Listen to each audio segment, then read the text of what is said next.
£20.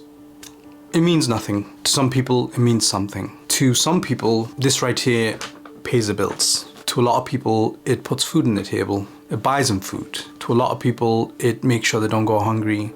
To a lot of people, it makes sure that they've got something on their backs.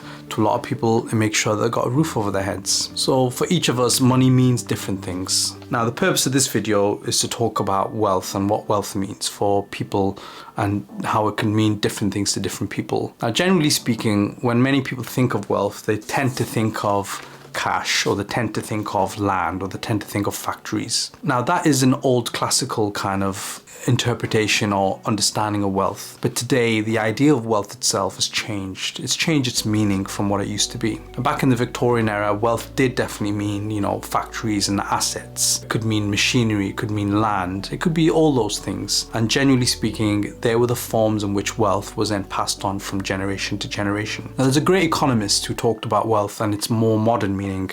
His name is Samuel Bowles. What Samuel Bowles talked about, however, is this new modern definition for wealth. Now, if we take that classical example and definition of wealth being handed down from generation to generation, it doesn't really explain the wealth that we're seeing, which is being held by the likes of new tech billionaires today. So if you look at the Teslas of the world, the Apples, the Microsofts, they didn't exist 100 years ago. So what really has helped them acquire their wealth is not just the brands that they developed, but actually there's a few more key important factors that I want to talk about in this particular video. So the first thing is, if you look at all those founders, what really allowed them to build and grow their businesses was their skills.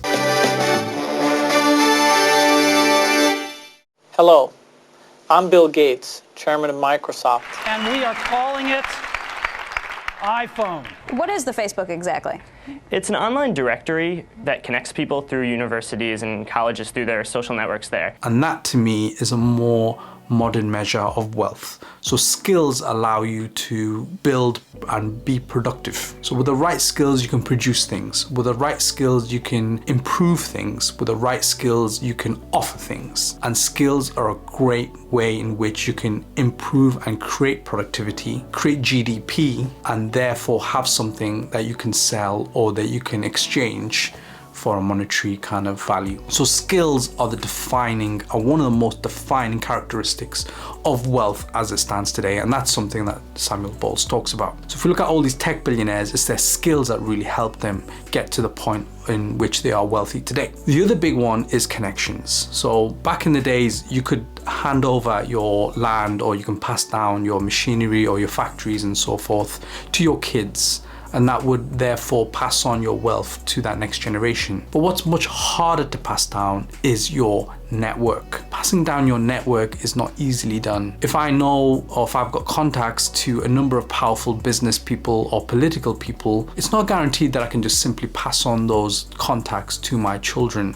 or my children's children. They may not know how to move in those political circles or maintain those type of contacts, or more importantly, how to untap and get out of those contacts what they need in terms of business or progression, whatever that may be. So two things, skills and connections. These are two more modern currencies of wealth that exist today that didn't exist in previous generations. And knowing that, I would imagine in future we'll see more people emerge who are very wealthy using those two characteristics and fully utilizing those two characteristics to grow their own personal wealth and the wealth of those around them. So guys, I hope you like this video. It's just a different take on what people would perceive to be wealth. In a future video, I'll talk more about wealth in detail and some definitions around wealth. I think it's important to distinguish wealth creation versus wealth preservation, so do expect that in a future video. But in the meantime, I hope you like this one. Hope it's given you some food for thought, and I hope to see you on the next one. Take care.